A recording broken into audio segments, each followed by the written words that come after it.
So today I'm going to show you a couple of easy ways to start tomatoes from seed. Obviously you can do this right in your own home. I'm here in my dining room. I've just laid some newspaper down on my dining room table, collected my supplies, which aren't much.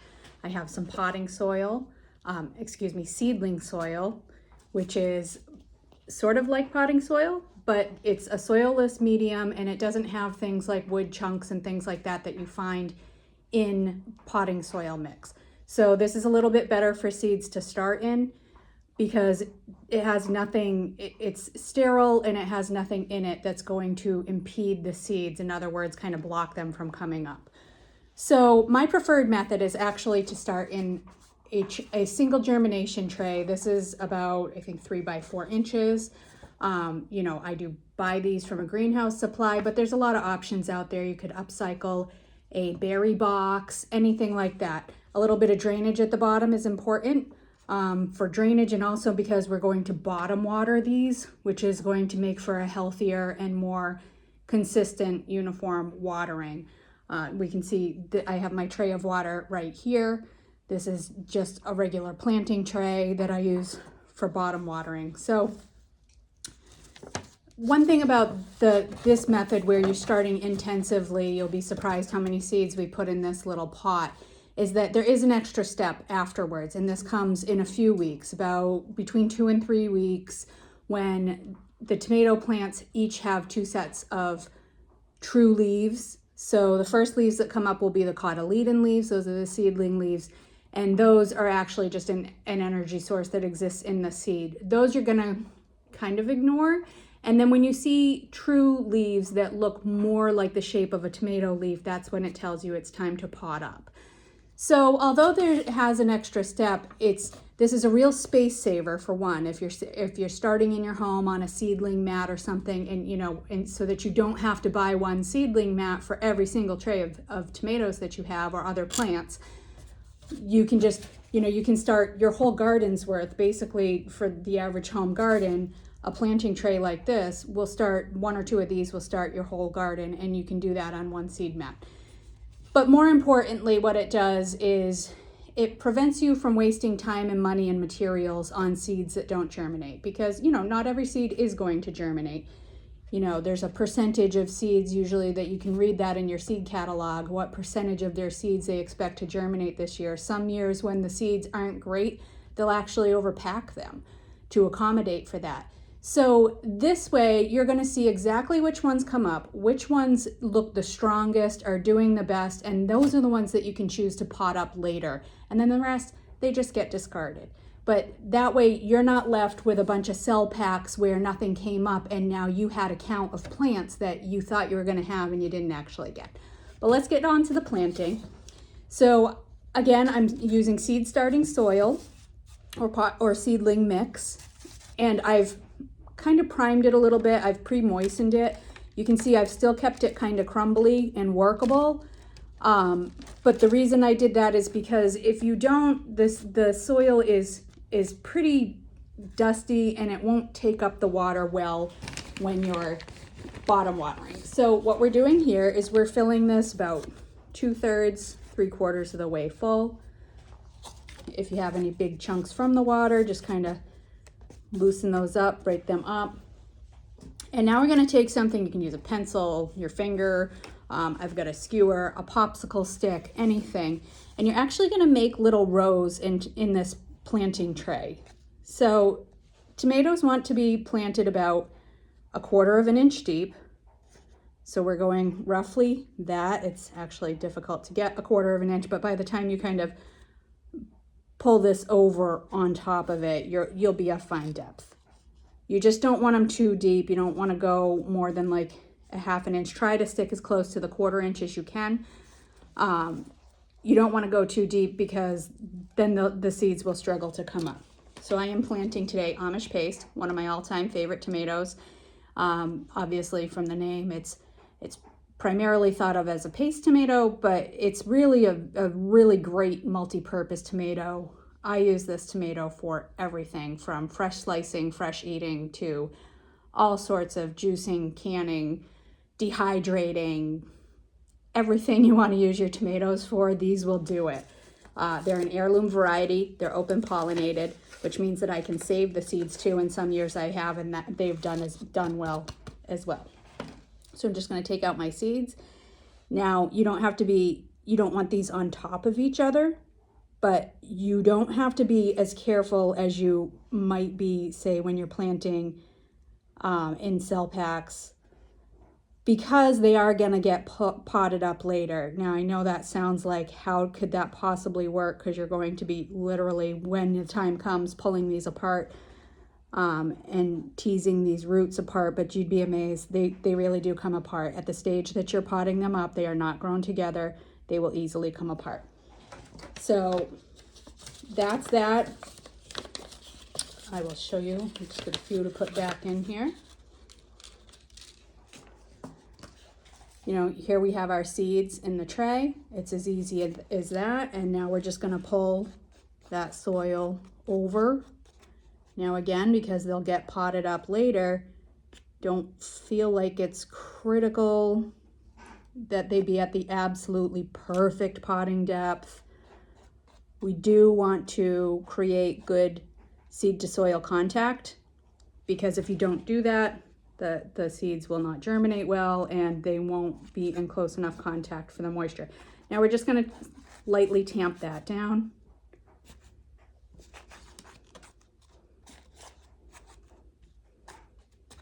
That's all there is to that. And we're going to label it, because all those times when you think that you're going to know what it is, you're not.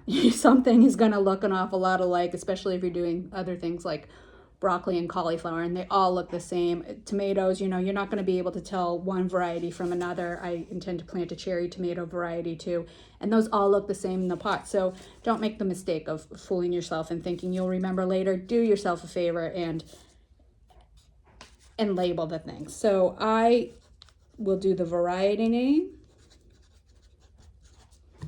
usually on one side, just as a space saver. Tomato on the back. And I'll often put the date just so that I know if something's not coming up, I'll know that it should have come up by now. So that's all on there. You can tuck that just in the side for these. This is just to identify your pot. You can put it in more formally later. And now this is going into the tray of water to bottom water. So what we're looking for here, we're just going to put it in, and this happens really quickly. We're just looking for the top to get uniformly dark. And when that happens, it comes right out so that we're not overwatering. You can see it's kind of floating here in the water. And that's that. And then while we do this, we can go through this second method, which would be to plant directly into your cell pack. So for this, you probably do want to use a potting soil mix. Just pick out any large chunks. If you have big chunks, sometimes you'll find big chunks of mulch or something in there that didn't completely break down. The reason being that you don't want to keep those seedlings from not coming up. So again, we're just going to fill the tray, kind of even it out, leave a little bit of space at top so that when they're watered in the future, it doesn't just run off and run out. Kind of creates a well to hold it in there. So when you plant in this way, what you want to do is put 2 seeds in each. Now you can either just make a little hole with your finger. I usually try and get them both, or again, you can use the skewer, get them both near the center. You are not going to keep both of these the entire time. You're going to see what germinates, what comes up. And then you're going to choose the better of the 2 from there, and you will pinch off, and the others will continue to grow right in these cell packs. Saves you a step, but it does take a lot of space in the beginning when you need that extra warmth and space inside. And it does, you know, again, planting 2 helps overcome that issue of what if one doesn't come up. Doesn't necessarily mean that everyone will germinate and come up. These are a little bit stuck together. But ideally, hopefully your germination is good enough on your seed packets that at least one comes up. So if one fails, you should theoretically have one in each cell. Now there are other reasons that I prefer the other method, the intensive what I call an intensive potting up. And that's because when you do pot them up, it gives you a chance to correct a lot of issues, which tomatoes, because they grow pretty quickly once they're up, they do, and they like light, they do tend to get a little leggy on indoors. You know, the light has to be right. I'm not trying to make that sound like it's impossible. It's certainly not. But you do need them kind of close to the light. It's just they can easily take off on you.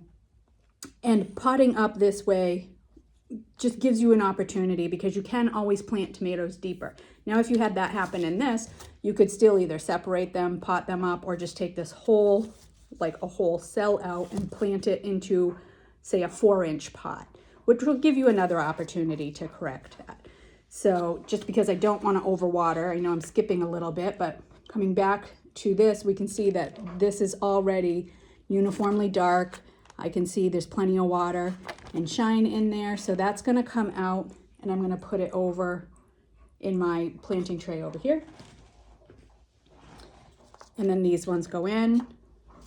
You know, I use a big tray because if you're going along and doing a lot, you can just keep moving. You know, you don't need to wait for one to finish absorbing the water while you start with the second. And so this one is the pink princess tomato, easy for you to say. So I will do a label for this. And I will label it as a cherry tomato, because that's something I definitely want to know when I'm choosing what's going into the garden. Put that right on the side. And that's that for that. So we're just waiting for this to absorb the water, which will just take a couple of seconds. Then it will go in to our planting tray over there. Now, I do like to usually keep everything in a planting tray. The reason that I like these, and certainly if you have Tupperware or anything, something like that that you'd rather use, or you're trying to upcycle, go for it, whatever works. Certainly it doesn't have to be these, you know, store-bought greenhouse type of things. But what I like about this is that when this is full and everything needs to be watered again, I can set the whole thing right in this tray and bottom water, and then just lift the whole thing out. So it speeds up the process when you have a lot of plants and a lot of cell packs to water. I'm just waiting for that to uptake a little bit more, and that will be that. So then from here, what will happen is I will cover these. Usually I'll just take a second tray like this, flip it over the top. It will keep the humidity in. You can cover it with some plastic wrap, whatever's fine. The one thing you do want to look for is check these every day. They may sprout, and especially inside where the conditions are warmer and more moderated, they can sprout pretty quickly. And what you don't want to do is have these covered in the dark and not under your grow lights once they've sprouted. So in a tray like this, when you might get one or two that sprout early, but most of them haven't, I usually will keep it in the germination tray until I see a significant amount of that. I'm not worried about losing one or two in the beginning that I might even pinch off or pinch out before I pot up. But, you know, once they're mostly coming up, you need to get them under the grow lights, and the grow lights need to be pretty close, because these are going to be pretty far away from it, within a couple of inches, and that will prevent them from getting too leggy and taking off on you that way. So that's that. I mean, really simple, really easy to start, and this will give your tomatoes a nice early start, some nice strong transplants to go into your garden. You'll harden them off before they go into your garden, and you'll be good to go. So I wish you the best of luck and enjoy your delicious homegrown tomatoes.